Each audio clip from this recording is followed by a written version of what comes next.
Olá pessoal, bom dia, boa tarde, boa noite a todos os senhores. Nós vamos no vídeo de hoje dar continuidade, encaminhar para a conclusão a análise do recurso especial que nós vimos analisando nos últimos vídeos. Esse recurso especial destacado aí para os senhores, RESP 1.909.451 de São Paulo, relatoria do ministro Luiz Felipe Salomão, julgado à unanimidade pela quarta turma. Então trata-se do RESP 1.909.451 de São Paulo.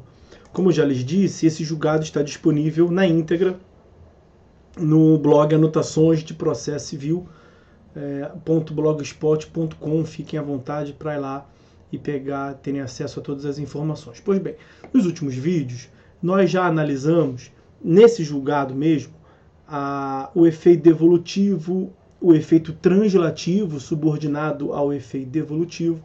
E agora eu quero tratar com os senhores a respeito do princípio da proibição da reformatio impeius.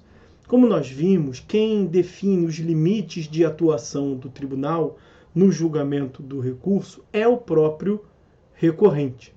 Então essa ideia de proibição da reformatio impeius está associado ao efeito devolutivo no plano horizontal, que é a extensão do objeto do recurso. Naturalmente, aquele que recorre, ele recorre buscando uma melhora da sua situação jurídica. Daí que, em regra, é proibido uma piora na situação jurídica da parte. Nós mencionamos também em vídeos anteriores, ao tratar do efeito devolutivo, a lógica do tantum devolutum quantum appellatum, que é a aplicação do princípio da congruência em sede de tribunal. Então, quando a parte ela pede a reforma para melhorar a sua situação jurídica, naturalmente que o resultado do recurso não deve ser, eventualmente, a reforma para piorar a sua situação jurídica. Daí que se afirma, portanto, que há uma proibição da reforma para pior. Reformatio impeius, a reforma para pior. Agora, é importante, essa proibição de reformar para piorar está naturalmente associado ao recurso do recorrente, porque naturalmente podem as duas partes recorrerem.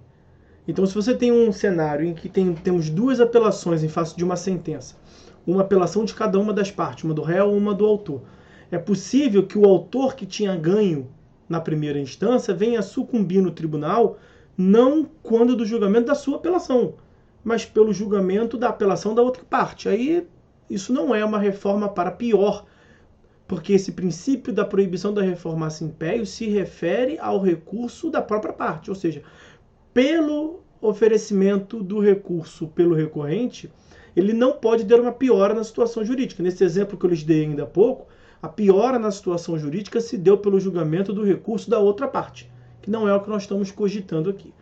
Como, não sei se os senhores vão se lembrar, lá no primeiro vídeo sobre esse grupo de vídeos sobre esse julgado, 1.909.451 de São Paulo, RESP 1.909.451 de São Paulo, a ação de origem era uma ação de cobrança movida por um condomínio de garagens em face de dois réus, marido e mulher, em litígio consórcio.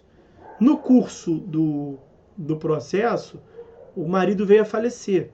E aí se pediu a sucessão processual e se providenciou a inclusão do espólio, até aqui ok, e também dos herdeiros.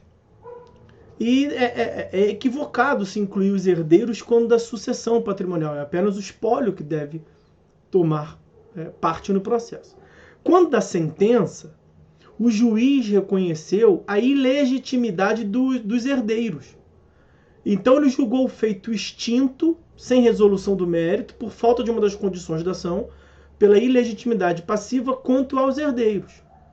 E aí, quanto ao espólio, na verdade, os espólios, porque a essa altura a mulher também tinha falecido e entrou ali o espólio da mulher, quanto aos espólios, o juiz julgou parcialmente procedente o pedido, porque ele reconheceu a prescrição em relação a algumas das prestações. O condomínio não recorreu. O condomínio não recorreu, de modo que, em relação ao condomínio, consumou-se o trânsito em julgado. E aí, senhores, os herdeiros que tinham sido declarados ilegítimos partes ilegítimas, eles apelaram para quê?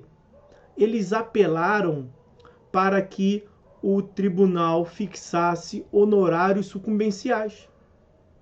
E ao julgar essa apelação que tinha esse objeto pontuado, o que fez o Tribunal de São Paulo? Ele veio a aplicar a teoria da causa madura, que nós falaremos no próximo vídeo. E ao aplicar a teoria da causa madura, ele antes reconheceu uma nulidade da sentença, porque a mulher não tinha sido citada. Aplicou a teoria da causa madura, achando que a causa estava pronta para julgamento. E ao rejulgar a causa, eles condenaram os herdeiros.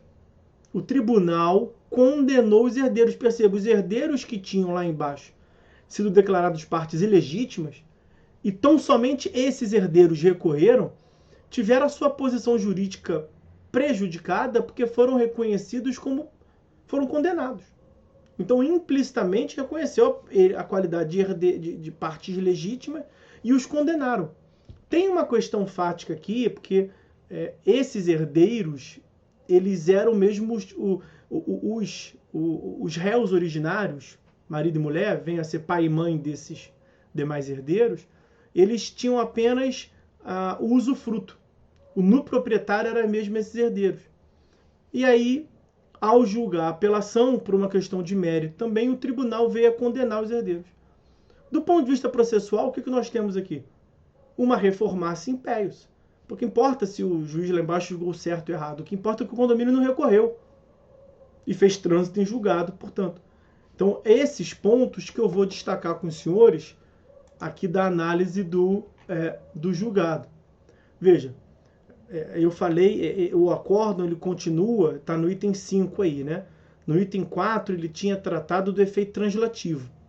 Aí veja o que ele vai dizer no item 5 aí. De outra parte, importante é enfatizar que mesmo entre aqueles que admitem a apreciação e julgamento de questões de ordem pública, é o tal do efeito translativo, ainda que não tenha sido devolvidos ao órgão ad quem, é consenso, porque deriva de lição fundamental, a impossibilidade da reforma da decisão recorrida que prejudique a situação do recorrente, quando o recurso for apenas da parte que será prejudicada, como é o caso, salvo situações excepcionais previstas em lei, como é a hipótese da majoração dos honorários sucumbenciais recursais, previsto no parágrafo 11 do artigo 85.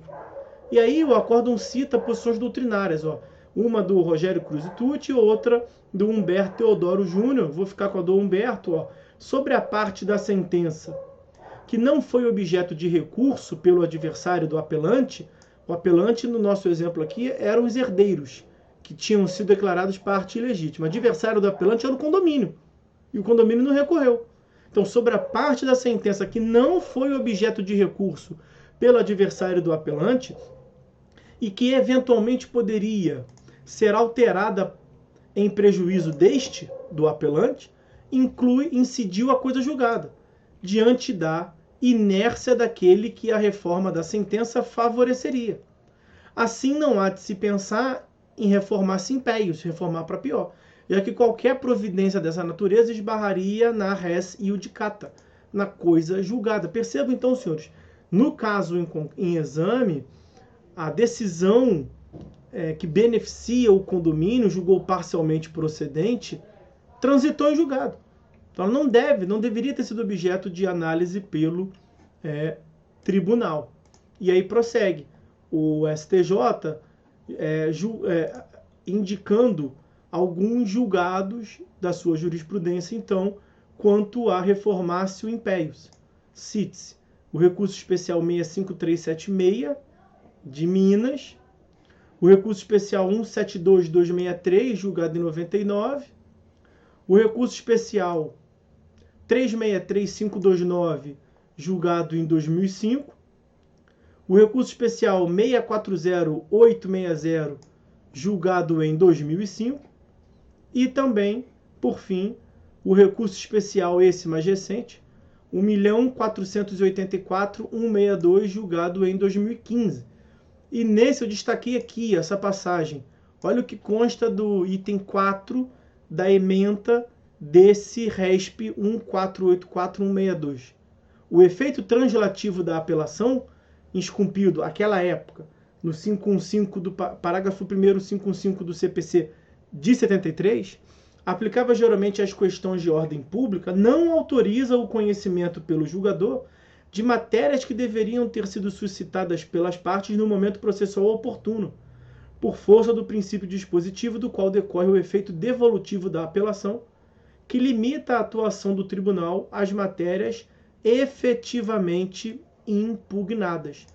Então, a matéria que não foi impugnada não pode ser levada em consideração pelo tribunal. Então, nós vimos efeito devolutivo, vimos no vídeo passado o efeito translativo, que o efeito translativo está subordinado ao efeito devolutivo, e agora vimos a proibição da reformatio impeius. Ao aplicar a teoria da causa madura e julgar a causa como um todo, o Tribunal de São Paulo, o acórdão recorrido, ele piorou a situação jurídica do recorrente no julgamento dos próprios recursos do recorrente.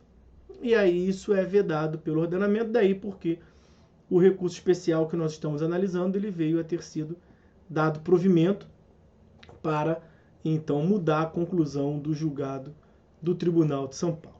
Ok? Então, vamos ficando por aqui na análise desse julgado. No próximo vídeo, nós vamos concluir tratando da teoria da causa madura. Ok? Então, senhores, é isso. Por hora é só. Fiquem todos com Deus e até a próxima.